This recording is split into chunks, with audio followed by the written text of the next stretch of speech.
আব্বা আমাকে মারেন না। আমি কারো আব্বা টাব্বা না। কি মনে করেছো সিনেমার মতো না? চৌধুরী সাহেব আসবেন, এসে বলবেন তার মেয়ের জন্য তুমি আমার মেয়েকে ভুলে যেতে কত টাকা চাও। যদি তাই ভাবো তাহলে কি আপনার মেয়েকে ছেড়ে দেওয়ার জন্য আমাকে ব্ল্যাঙ্ক চেক দিবেন? একদম না। আমি আগেই বুঝছি আপনি একটা গরিব চৌধুরী। আই ছেলে, গুলি করে বুক ঝাঁঝা করে দেবো এই সময় বললে। বাবা ও মরে গেলে আমিও মরে যাব। আমাকে মরে যেতে দাও মিম। তুমি কেন মরে যেতে চাও? কারণ যুগে যুগে চৌধুরীরা ভালোবাসা কেড়ে নিয়েছে, কিন্তু প্রেমিকরা ভয় পায়নি, রাইফেলের সামনে বুক পেতে দাঁড়িয়েছে। বাবা তাহলে আমিও মরে যাব। আমি মরে গিয়ে প্রমাণ করব লাইলি মজনু শিরি ফরহাদের মতো আমরাও মিম পারভেজ হয়ে ইতিহাসের কথায় সাক্ষী হয়ে থাকতে চাই। আর তার জন্য দায়ী থাকবে তুমি বাবা, তুমি। মা তুই যদি ওকে বিয়ে করে সুখী হতে পারিস তাহলে আমি তোদের ভালোবাসায় বাধা হিসেবে থাকবো না। বাবা মা এই ছেলে, একটা কথা মনে রাখবে, চৌধুরীরা কখনো গরিব হয় না। ঠিক আছে ঠিক আছে। আর আমি পাষণ্ড না, আমি চৌধুরী। ওকে এসো।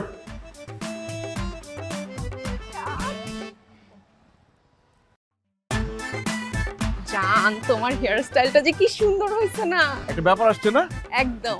নেক্সট উইকে আরেকটা হেয়ার স্টাইল বের করে দিব, ওইরকম করে একদম চুল কুচকুচ কুচকুচ করে কেটে ফেলবা। নেক্সট উইকেই? একটু বেশি তাড়াতাড়ি হয়ে গেল না? এসব নিয়ে তোমার ভাবতে হবে না। ও মা, আমার চুল আমি ভাববো না? আশ্চর্য, মানে আমার থেকে কি তোমার চুল বেশি ইম্পর্টেন্ট হয়ে গেল? অবশ্যই, একটা পুরুষ মানুষের জীবনে চুল হচ্ছে গুরুত্বপূর্ণ অংশ। ভুল করছি, জীবনের সবচেয়ে বড় ভুল করছি তোমাকে বিয়ে করে। বাবার কথা অমান্য করে করছি না? তারও বাবাকে ফোন দিয়ে বলি আমি। এই কি বলো না বলো, এই সামান্য ব্যাপারে বাবাকে ফোন দেওয়ার কি আছে পাগল? আমি তো তোমার সাথে মজা করতেছিলাম। সত্যি? হ্যাঁ, তুমি যদি আমাকে বলো তাহলে আমি মাথার সব চুল ফেলে দিয়ে মাথার মধ্যে সরিষার তেল মেখে রোদ্রের মধ্যে হাঁটতে পারি। ও জান, দ্যাটস সো সুইট। আমার যে কি কপাল, এরকম কপাল করে একটা জামাই পাইছি। তারও বাবাকে ফোন দিয়ে বলি। এই না, এটা আমার বাবাকে ফোন দিয়ে বলার কি আছে? কিন্তু আমি তোমার উপর খুব রাগ করছি। কেন?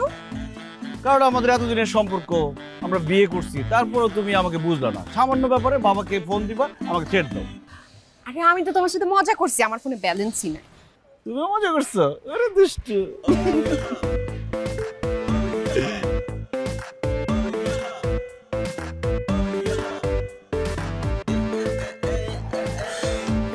মামা ভাড়া কত?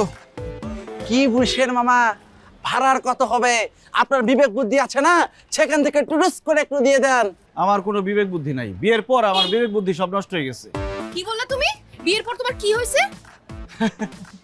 বোকা বুঝে না, বললাম যে বিয়ের পর কোনো কিছুই আর আমার নাই, সব তোমার হয়ে গেছে। পাইতে পেরেছি মামা, লতুল বিয়ে করেছেন না? চলেন মামা, বেশি দেওয়া লাগবে না কো, ওনলি 80 টাকা আমাকে দিয়ে দেন। ভাড়া 40 টাকা, তুমি 80 টাকা চাও কেন? আশ্চর্য, তুমি চৌধুরী বংশের জামাই হয়ে রিকশাওয়ালার সাথে দামাদামি করতেছো কেন? না 50 টাকা রাখো। না না না, 50 টাকা দিলে তো হবে না। আমার বাপ রিকশায় উঠতোই না, কিন্তু যখন রিকশায় উঠতো সেই রিকশাওয়ালাকে পকেট থেকে এরকম করে মুট্টি করে যত টাকা উঠতো সব দিয়ে দিত। আর তুমি এখানে টাকা নিয়ে করতেছো। তুমি ওনাকে 500 টাকার নোট দাও। কি বলো, 500 টাকা দিব কেন? কি বললাম, 500 টাকার নোট দাও ওনাকে। দেন না, আপু তো ভুলেছে, ঘরের সুন্দরী বললে দিতে হয়, দেন। এটা দেন তো। আসো। Thank you. আপনারা হ্যাপি হন, সুখী হন, অনেক অনেক দোয়া রইল। বাবু তুমি একটু উপরে যাও, আমি আসতেছি। ভাল লাগে। এই বাবা, এই 500 টাকা ফেরত দাও। কিসের 500 টাকা ফিরে দেবো? আরে আমি তোমাকে 500 টাকা দিলাম না, সেই টাকাটা ফেরত দাও। জবের ব্যাপার তো, কখন টাকা দিয়েছেন সেটাই তো পাইতে পারছি না কো। আরে তোমার ভাড়া 50 টাকার বদলে যে 500 টাকা দিলাম না, সেই 50 টাকা রেখে বাকিটা ফেরত দাও। ও এবার পাইতে পেরেছি, কিন্তু টাকাটা তো আপনি দেননি কো, দিয়েছে কে? ভাবি দিয়েছে, এই জন্য আমি নিয়েছি। আরে ওইটা আমার টাকাই, এখন 50 টাকা রেখে বাকিটা ফেরত দাও। কেন বাকিটা আপনাকে ফেরত দেবো কেন? ভাবি আমাকে খুশি হয়ে দিয়েছে, এই জন্য আমি নিয়েছি। ঠিক আছে বাবা, তাহলে 100 টাকা রাখো, 400 টাকা ফেরত দাও।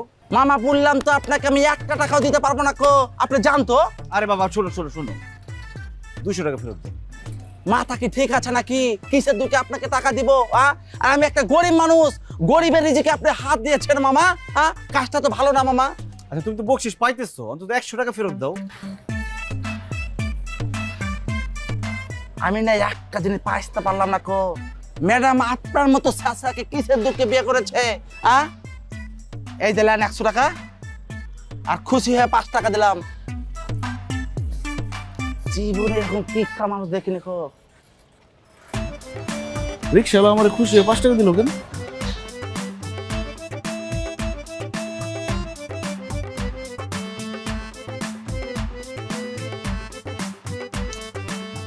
পারভেজ, বলো বেবি। আরে সেই কখন নাস্তা খাওয়া শেষ করলাম, এখনো চা আনলা না? এই তো বেবি, মাত্র 2 মিনিট লাগবে। সবার চৌধুরীর মেয়ের বিয়ে করে আমি একটা মধ্যে আছি। এই তো বেবি, চা রেডি। এই নাও চা আনতে এত সময় লাগে? গরম গরম চা। Thank you.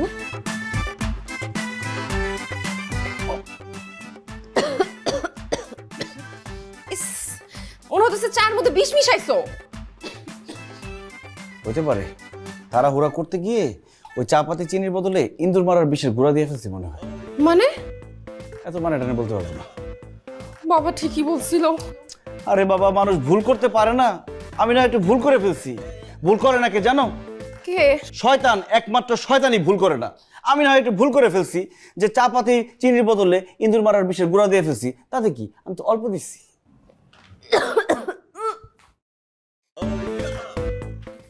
বিষ দিছি না।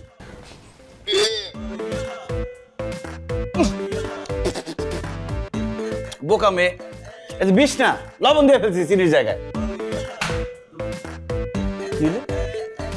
বেবি, বেবি, বেবি, তুমি কি সত্যি সত্যি মারা গেছো? হ্যাঁ হ্যাঁ, কিভাবে কি হইলো? এই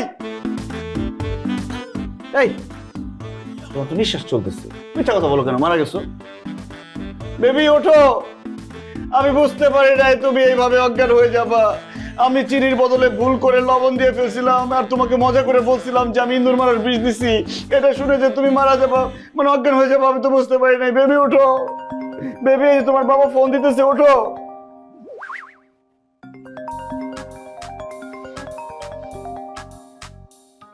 হ্যালো। ফোন ধরতে এতক্ষণ সময় লাগে? এই, আপনি আমার সাথে সুন্দর করে কথা বলতে পারেন না? যত যাই হোক, আমি তো আপনার মেয়ের জামাই নাকি? আমার মেয়েকে দাও, তোমার সঙ্গে কথা বলার জন্য আমি ফোন দেইনি। আপনার মেয়ে তো আর নাই আব্বা। নাই মানে? মারা গেছে।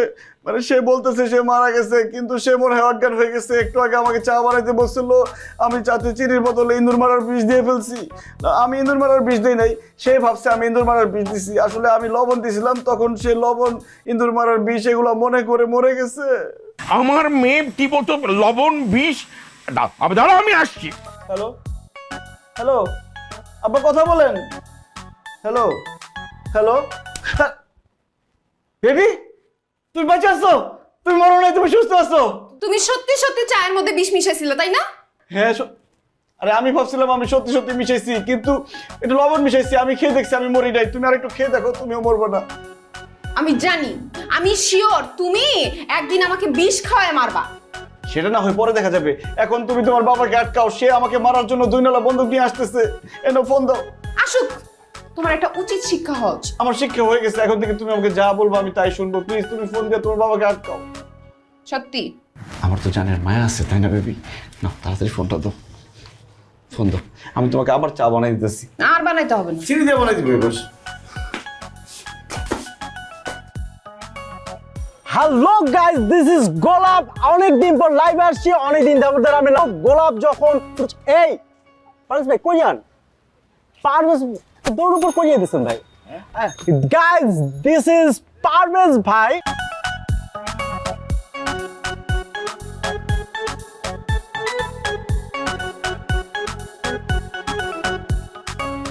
এই যে একজন কমেন্ট করছে যে পারভেজ ভাই কেন দৌড়ের উপর ছিলেন।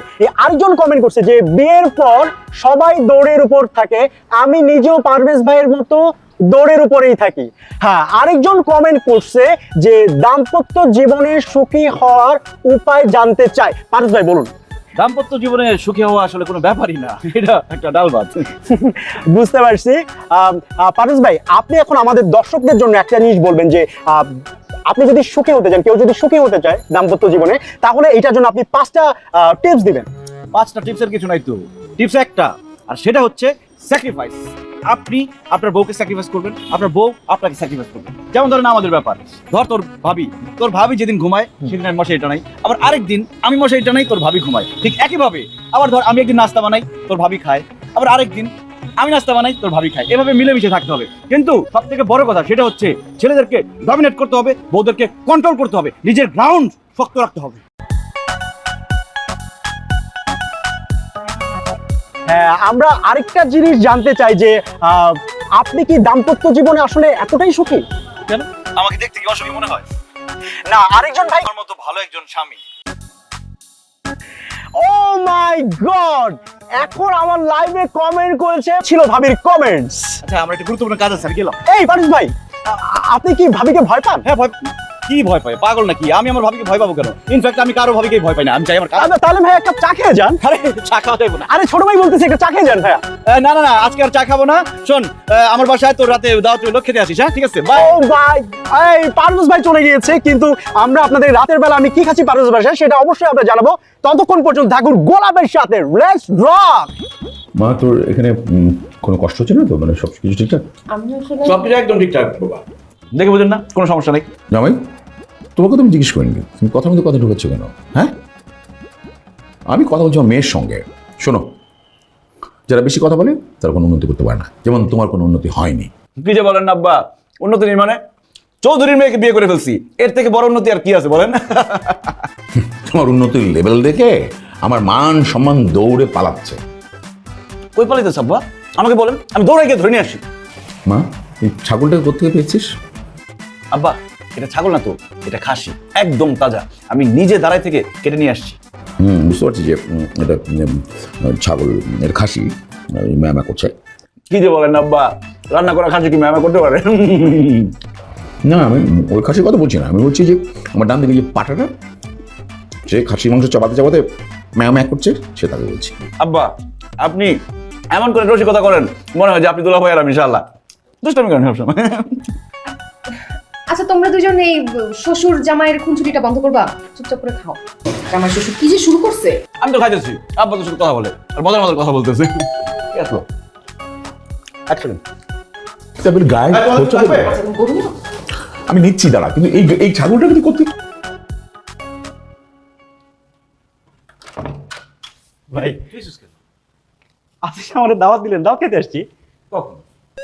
আরে ওই সময় যে একসাথে লাইভে গেলাম তখন আপনি আমার বললেন যে তো দাওয়াত রাইতে খাইতে আসিস। লাইভে এটা বলছি, একটা পার্ট নেওয়ার জন্য বলছি। ভাই এটা কোনো কথা হইলে এখন? আচ্ছা সমস্যা নেই, এখন চলে আসছি, তা তো খাইয়ে যাবো, তাই না? দাও দিলে আসতে হবে। ভাই আপনি কিন্তু আমার অপমান করতেছেন, আর এইভাবে যদি আপনি আমার অপমান করেন আমি কিন্তু এখন আবার লাইভে যাবো, লাইভে গিয়ে আমার দর্শকদেরকে বলবো যে তিনি আমাকে দাওয়াত দিয়েছে এবং খাওয়ার পর সব সময় লাইভ লাইভ লাইভ। আমার জাতীয় শ্বশুর ভিতরে বসে আছে, সাথে কিন্তু দুই নালা বন্দুক আছে। তোর কপালে আমি দেখতেছি স্পষ্ট লেখা 50-50 মরার চান্স। আপনি না হুদাই ডরান। না, আমি নিচ্ছি। আরে কিন্তু আমি বসছি, এত ঠিক আছে, বস। ওয়ালাইকুম আসসালাম। এনে শুরু কর। হ্যালো গাইস, আমি গোলাপ আপনার মধ্যে আবারও ফিরে এসেছি। আমরা আজকে এসেছি হচ্ছে পারভেজ ভাইয়ের ইনভাইটেশনে। এই পারভেজ ভাই বলুন। হাই। হাই। আমি এখানে মধ্যে যে ভাই আছে নলি রান্না করেছে আমার জন্য। ভাবি খুবই সুন্দর করে আমার জন্য রান্না করেছে আজকে। এখানের মধ্যে খাসি রান্না হয়েছে, মাছ রান্না হয়েছে, মাছের মাথাও আছে। ও মাই গড, এটা কি ভাই ডাল? ডালও রান্না করেছে। আমাদের এখানে মুরগি আছে, গরু আছে। এই ছেলে, এই কি মোবাইল দিয়ে কি করো? খাও টেবিলে রাখো, মোবাইল রাখো। কি আছে মোবাইলের মধ্যে? তোমাদের এই জেনারেশনটাকে নিয়ে না এই এক সমস্যা, সব সময় মোবাইল মোবাইল মোবাইল রাখো। আঙ্কেল আপনি মনে হয় আমাকে চিনতে পারেন, আমি ব্লগার গোলাপ। আমার অনেক ফ্যান ফলোয়ার আঙ্কেল, বুঝছেন? আমার ফলোয়ার হচ্ছে 6.7K আর কি। আর যেইভাবে ভিডিওগুলো টানতেছে আঙ্কেল, এই মাসের মধ্যে মনিটাইজেশনটা পেয়ে যাবো। তুমি আমাকে চিনেছো? কি বলেন? আপনাকে চিনবো না? পারভেজ ভাইয়ের মুখে আপনার প্রশংসা শুনতে শুনতে আমার কান বড় হয়ে গেছে গা। পারভেজ আমার প্রশংসা করে? আঙ্কেল আপনার কথা মাথায় আসলে প্রথমেই আপনার মেশিনটার কথা মনে করেন। সবসময় নাকি আপনি কথা তাক করে থাকেন। না মানে যে কালো বন্দুকটা 2 নলা। আঙ্কেল আপনি নাকি যেখানে যান সেখানে ওটা নিয়ে যান। আজকে ওকে নিয়ে আসছেন? সময় হলে দেখাবো। আর ওটা মেশিন না, ওটা দোনওয়ালা বন্দুক, হ্যাঁ, এটা আমাদের ঐতিহ্য। আঙ্কেল ওই যে আপনাকে দেখার পর থেকে না আমার একটা কথা না বারবার শুধু বলতে ইচ্ছে করছে। বলবো? হ্যাঁ, কি কথা বলো? না না মানে আঙ্কেল আমি যেটা বলতে চাচ্ছি যে মানে সাধারণ জনগণকে বলে তো আঙ্কেল এটা বোঝাতে পারবো না, মানে খানদানি লোকজন যদি হয় তখন ব্যাপারটা বলে বোঝানো যাবে আর কি। মানে আঙ্কেল মনে করেন যে আমাদের পরদাদা, দাদা, বাবা, তার ছেলে, মানে আমি আর কি, আমরা কিন্তু একদম খানদানি বংশীয়। ধরেন সকালবেলা আমাকে কিন্তু ঘুমটা ভাঙে আঙ্কেল, ওই যে জাইলা ডাক আছে না, এটা হই না, মানে জাইলার জালের মধ্যে সবচেয়ে যে বড় মাছটা ওইটা কিন্তু আমরা নিয়ে আসে। তারপর আঙ্কেল ওই যে গরুর মাংস, হ্যাঁ গরুর মাংসটা আঙ্কেল আমরা কিন্তু এমনি খাই না, কষাই সকালবেলা ঝরায়া সিনার মাংসটা কাইটা আমার বাসায় যখন পৌঁছায় দেয় তখনই আমরা আঙ্কেল খাই আর কি। আর খাসি ওইটা চোখে না দেখলে তো বিশ্বাসই করি না, কষাই খাসি নিয়ে আসে, সেটা জবাই হয়, তারপর খাই। আর খাসির সাইজ আপনার চেয়েও বড়।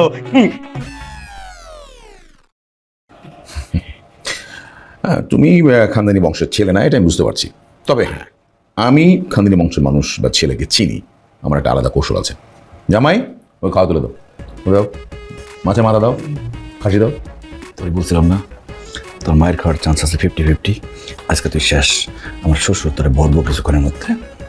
এই পারভেজ, মিনুন করে কি বলো? হ্যাঁ, কথা বলবে গম গম করে। না না আব্বা, কি বলবো, আমার তো কিছু বলারই নাই, সব তো আপনারাই বলতেছেন। বল তোরাই কথা বল। ভাই, তোমার পারভেজ ভাই কি করে জানো? খাওয়ার সময় মুরগির মতো কুটে কুটে টুকরো করে খায়। আর আমার মেয়েটা ওকে খাওয়ার কথা বললেই ও বলে হচ্ছে গিয়ে যে আমি ডায়েট করছি। আমি সব ডায়েট ফ্যাটের মধ্যে, আমার যতটুকু লাগে ততটুকু খাই। আমি এগুলো বিশ্বাস করি না, খানদানি লোকজনের হলো শুধু খাও না আর খাও, মানে আমরা খাও না আগে মাইকটা পরে। ঠিক বলছেন আঙ্কেল? খাও খাও খাও, দে আরো দে। জি আব্বা দিচ্ছি, এক ভাত দিয়ে নি। না না না, কি দরকার ছিল জি।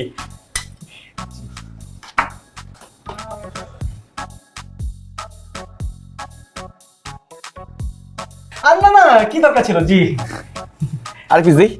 না না না ভাইয়া, নে না, খা খা খা। মাংস দিই, মাংস দিস। দিয়ে দিলাম। আরে খাইতে পারবো আমি, মানে এটাও দে। বিরিয়ানি করতেছে এটা খাইটার ভিতরেই আছে। জি ভাই, তুমি বলুন। হ্যাঁ আমরা আস্তে আস্তে নিচ্ছি। তোমাকে আমি একটা গল্প বলি, শোনো। আমাদের বাড়ির সামনে দিয়ে এক লোক বড় বড় দুটো কাঁঠাল নিয়ে যাচ্ছে। আমি কোথায় যান এই ছোটো ছোটো কাঁঠাল নিয়ে বাজারে বিক্রি করতে হয়। এত ছোটো কাঁঠাল লোক খাবে? ওই লোক তো রেগে গেল, রেগে যে বললো যে এক বসাতে যদি আপনি ছোটো কাঁঠাল বলতেছেন যদি খাইতে পারেন তাহলে আমি করবো। উনি তো জানেন আমার বংশ সম্পর্কে।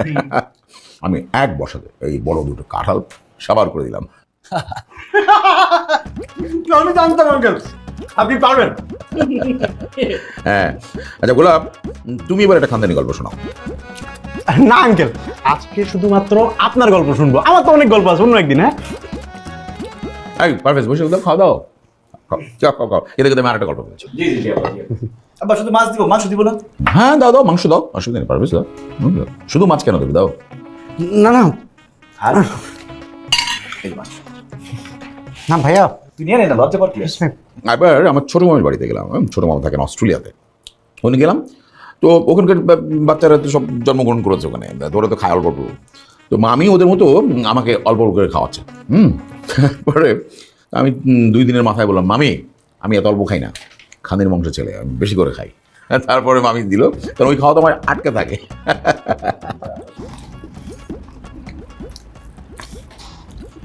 ভাইয়া আমার আর খাইতে দিও না, মরে যাবো গা। তোরে আমি আগেই বলছিলাম বেশি পাক পাক পাক পাক করিস না, আল্লাহ আল্লাহ কর, আল্লাহ তোরে বাঁচাতে পারবো।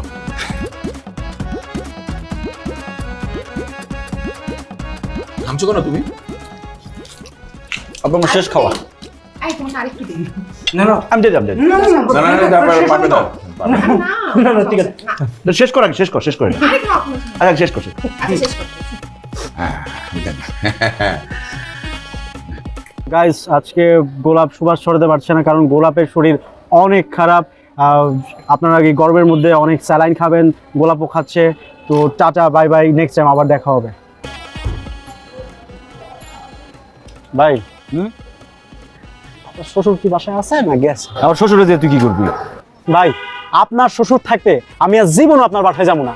যেমনি আমার খাওয়ান শুরু করছে, 2 নালা বন্দুক লাগবো না, এমনি মেরে ফেলাবো। আমি তো বলছিলাম পাকনামি না করতে, আমার কথা তো শোনো নাই, বুঝছো না ঠেলাটা? যাই হোক ভাই, এখন কি আছে না গেছে? আরে না, চলে গেছি, আমি আছি একটা ঝামেলার মধ্যে। কি ঝামেলা? কালকে তোর ভাবির জন্মদিন, সে আবার সারপ্রাইজ খুব পছন্দ করে। এখন কি সারপ্রাইজ দিব, কি করবো কিছু বুঝতেছি না। এটা কোনো ব্যাপার হইছে? মানে এটা কোনো ঘটনা ভাই? তোর কাছে কোনো বুদ্ধি আছে? আচ্ছা ভাই, আপনার সারপ্রাইজের বাজেট কত? এই ধর 5-10-এর মধ্যে। 2000 টাকা দেন। 2000 টাকা দেন সারপ্রাইজ। 2000 টাকা দিয়ে তুই পারবি? হইব ভাই। পরে টাকা চাবি না তো এক্সট্রা? আরে দেওয়ান লাগবো না, আমি তো কইছি হইব। বুঝিস? বুঝাই কইতেছি। এই নে 2000 টাকাই দিলাম, পরে কিন্তু ঝামেলা করতে পারবি না। এই যে আপনার থেকে 2000 টাকা নিলাম, এখন জিজ্ঞাসা করতে পারেন যে এটা দিয়ে কি হইব? এই যে 500 টাকা, এই 500 টাকা হলো ক্রিয়েটিভ চার্জ, এটা হলো আমার। আর এইখানে যে 1500 টাকা আছে, এটা দিয়ে হচ্ছে প্রথম আমরা হইতেছে একটা প্রপস কিনি। এখন জিজ্ঞাসা করতে পারেন কি প্রপস? এই 1500 টাকা দিয়া একটা গোলাপ প্রিন্টের শাড়ি কিনুম। ওই শাড়ি কিনা আমি নিজে পইরা আপনার কোলের মধ্যে সুন্দর করে ঘুমিয়ে যাবো। বাইরে থেকে যখন ভাবি আইবো, আইয়া দেখবো আপনার কোলের মধ্যে একটা মাইয়া নিয়ে আপনি শুয়ে আছেন, তখন ভাবি কিন্তু চাইতে যাবো। আমি তখন ভাবি দেখা চোট দিয়া রুমের মধ্যে ঢুকবো, ঢুইকা দরজাটা লাগাই দিব। ভাবি যায় জিজ্ঞাসা করবে, এই তুমি কোন মেয়ে নিয়ে বাসায় আসছো, কোন মেয়ে এখানে আসছে, সেটা বলার পর দরজা জোরে জোরে ধাক্কাবে। আমি কিন্তু ভাই একদম দরজা খুলুম না। তখন ভাবি রাইগা চেইতা কি করবো জানেন? আপনার শ্বশুর চৌধুরী সাহেবকে ফোন দিব। চৌধুরী সাহেব 2 নলা বন্দুক লয়া আপনার সামনে এসে যখন আপনার মাথার মধ্যে বন্দুকটা তাক করবো, তখন আমি বাইরে এসে করবো সারপ্রাইজ, আমি মেয়ে না আমি ছেলে, আমি মেয়ে না আমি ছেলে। বুঝছেন ভাই? এটা তোর বুদ্ধি? কেন ভাই? আমি একটা সারপ্রাইজ প্ল্যান করতে বলছি, তুই একটা বিপদে ফেলার বুদ্ধি করছিস। টাকা ফেরত দে। ভাই আপনি না মানে ভিডিও কিচ্ছু দেখেন না, এখনকার যুগের সারপ্রাইজ গুলো কিন্তু এমনি হয়। অবশ্য তোর সারপ্রাইজটা মজা আছে, কিন্তু আমার ভয়ও লাগে। ভাই আপনি তো ডরান কেন কম তো? আচ্ছা ঠিক আছে, এটা করা যায়, কিন্তু ওই শ্বশুরে ফোন করার আগেই তুই বের হয়ে যাইস, নাহলে তোর শ্বশুর বন্ধুটা তুই নিয়ে আসলে আমি একটা বিপদে পড়ে যাবো, বুঝছিস না? হ্যাঁ, আপনার শ্বশুরের অবসরে আমারও খুব ডর লাগে। কি একটা পিস্তল লয়ে হারা দিন তাক করে দেয়। ঠিক আছে, ওর জন্য দুটো বিস্কিট দেন তো। এই নাও। ভাই লাইভে যাবো নাকি? সবকিছু লাইভ লাইভ লাইভ। তুই খাবি কিছু? না, ওই খাইলে আমার পেট ভরবো না কেন? কালকে খাওয়ার পর কি তোর পেট খারাপ হয়েছে না হয় না? সত্যি কথা বল। সো এভরিওয়ান, আমাদের এই সিলেটিতে আছে নতুন নাটক নিলয় অ্যান্ড হেমিন নাটক আছে 2026-এর ভাইরাল নাটক ঈদের ধামাকা নাটক নিয়ে আছে সিলেটিতে। 2026-এর নাটক নিয়ে আছে নিলয় আলমগীর হেমিন নাটক ও তানিয়ার নাটক নিয়ে আসছে সেই সিলেটে। তোমরা কেউ দেখতে চাইছেন দেখতে পারবে। আরও রয়েছে সুন্দর সুন্দর নাটক ও কার্টুন, তোমরা কেউ চ্যানেলটি দেখতে চাও অবশ্যই দেখবে। আরও রয়েছে খবর, নিলয় আলমগীর হিমি ও তানিয়ার নাটক রয়েছে। ভালো সুন্দর সুন্দর কমেডি নিয়ে নাটক রয়েছে, নিলয় আলমগীর হিমির নাটক রয়েছে ও তানিয়ার নাটক রয়েছে। আর সুন্দর সুন্দর নাটক রয়েছে। ঈদের ধামাক্কা নিয়ে আছে চ্যানেলটিতে সুন্দর নাটক নিলয় আলমগীর হিমির নাটক। তোমরা দেখতে হবে, চ্যানেলটির পাশেই থাকবে। সবাই লাইক ও শেয়ার করে দিবে, চ্যানেলটির পাশে থাকবে। আবারও দেখা হবে অন্য কোনো ভিডিওতে। ভালো থাকুন, সুস্থ থাকুন।